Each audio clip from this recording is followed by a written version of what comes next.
I'm Ginny McArthur. I'm a nutritionist, fitness trainer, and life coach. I've been doing this for 25 years and I'm obsessed with helping mature women live their healthiest, leanest, best, slightly badassed lives. Today on the podcast, we're talking about breakfast, particularly breakfast for mature women. Is it important or not? I never used to eat breakfast. I just wasn't hungry and I couldn't even face food until lunchtime. And I thought that that helped me to control my weight or keep my weight down. But actually, I was quite overweight at the time. And now I have to say, breakfast is my favorite meal of the day. Many women I work with don't eat breakfast, and that hasn't been helped by the intermittent fasting craze where many people weren't eating until 2 or 3 in the afternoon and thinking that was a good thing to do. They did lose weight, but a lot of them lost muscle tissue.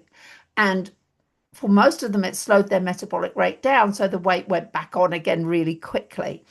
The interesting thing is that once we start to burn fat as fuel overnight, and we're really good at burning fat over fuel as fuel overnight, we start to wake up feeling hungry and we want to eat earlier in the day.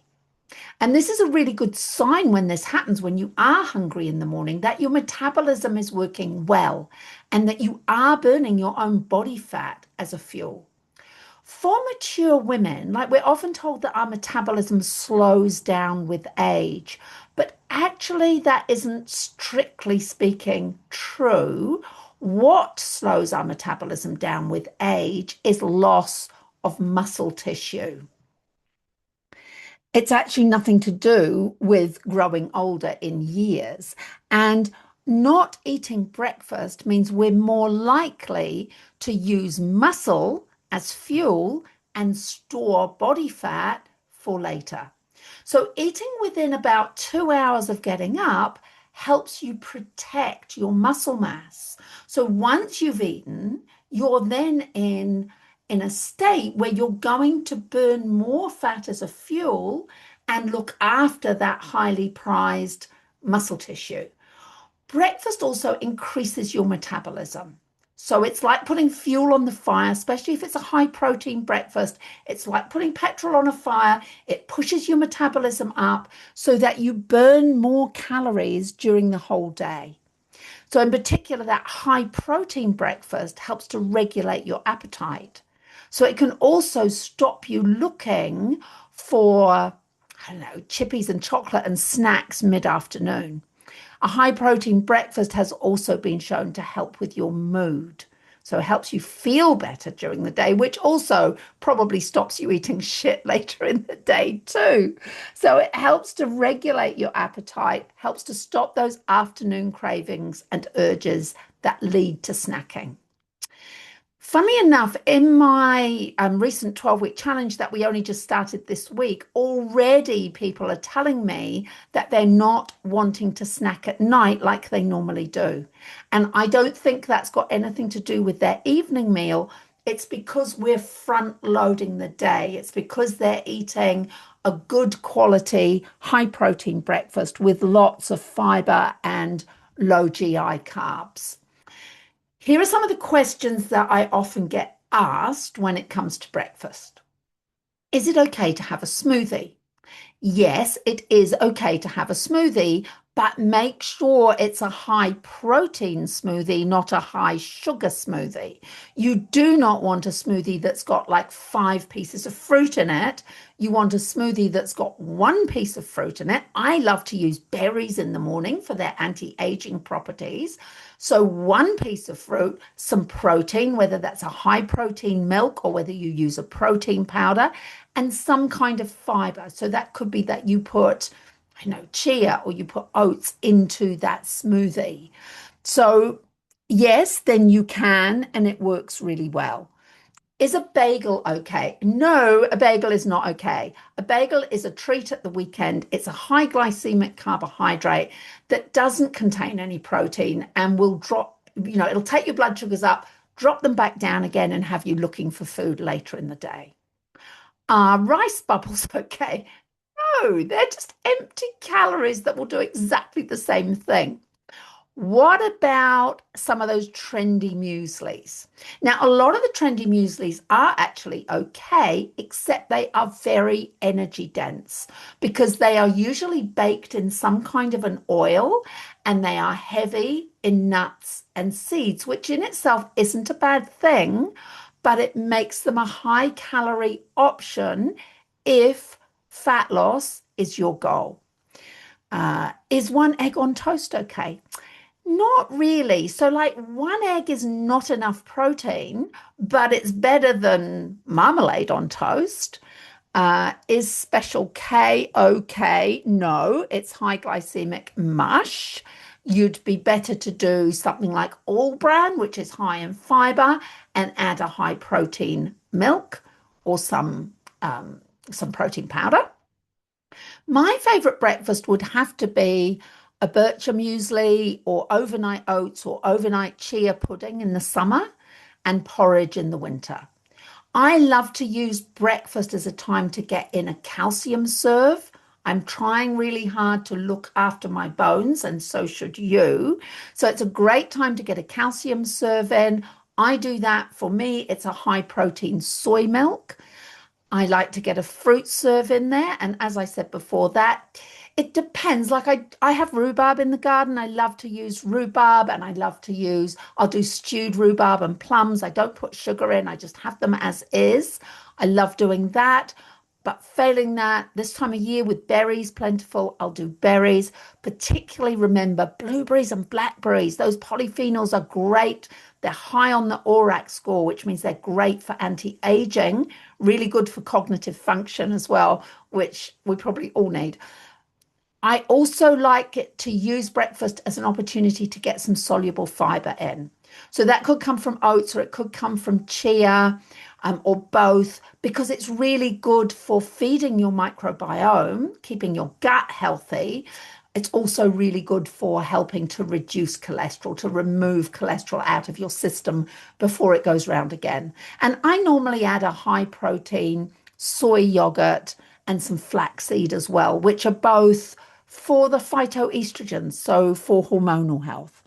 For a savory option, you could do an omelette. I would say use maybe two whole eggs and add some extra whites. You can buy egg whites in the chiller at the supermarket. Or if you've got chooks, then maybe, you could use the yolks for something else and add the whites because all of the protein is in the white. The yolks are saturated fat, which, particularly for mature women, as we're watching our cholesterol, we probably want to keep our eggs down to around 4 a week. It's not to do with the cholesterol in the egg, it's the saturated fat. We need some yolk and some white to make a complete protein, but it's better to up the protein by adding more whites than more yolks. You could do a tofu scramble. That's another savory favorite of mine. And that could be the omelette or the tofu scramble could be with a sourdough or a whole grain toast. Or you could add something like quinoa or bulgur wheat or something like that, like a whole grain. That would also make a nice savory breakfast. So I guess the basics, I'm keeping this short, the basics for mature women when it comes to breakfast are really number one, eat within 2 hours of waking if that's possible. We process food better earlier in the day than we do at night. So if we front load our day for wellness, for energy, for fat loss, we are going to get a better result.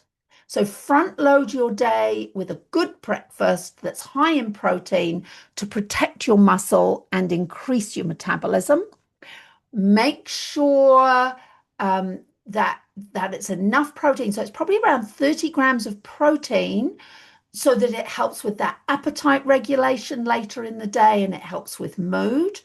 Consider calcium. Are you getting a calcium serve?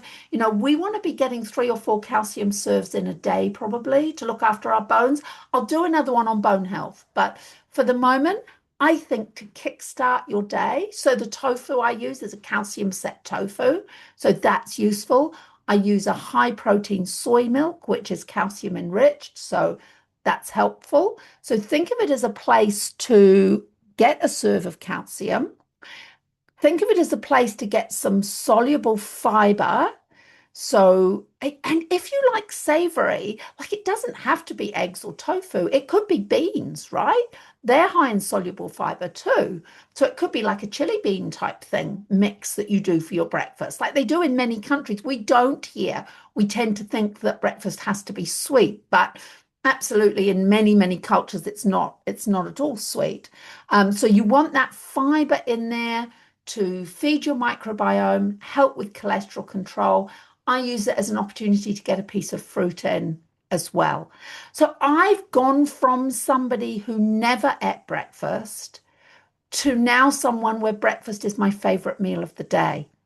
And I wake up feeling hungry. Not straight away, but by the time I've done my journaling and I've done my workout, I'm really ready for breakfast.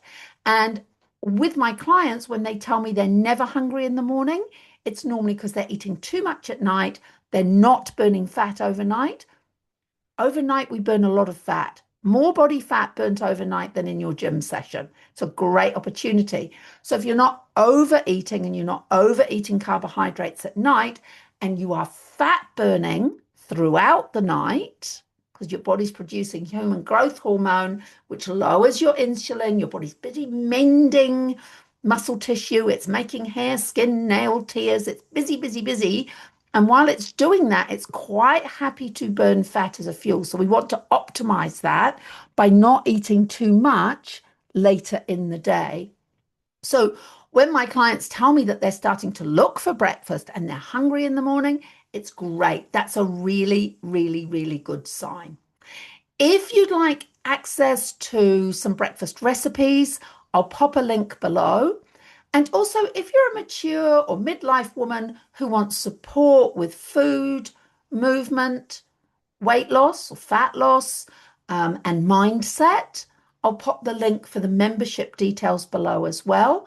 As always, have a happy, healthy week. And next week, we're talking about how long it takes to both make permanent changes when it comes to habit, but also how long does it take to change how your body is using fuel? How long does it take to turn your body into a little fat burning machine? That's the question for next week. Look forward to seeing you then. Have a great week, guys.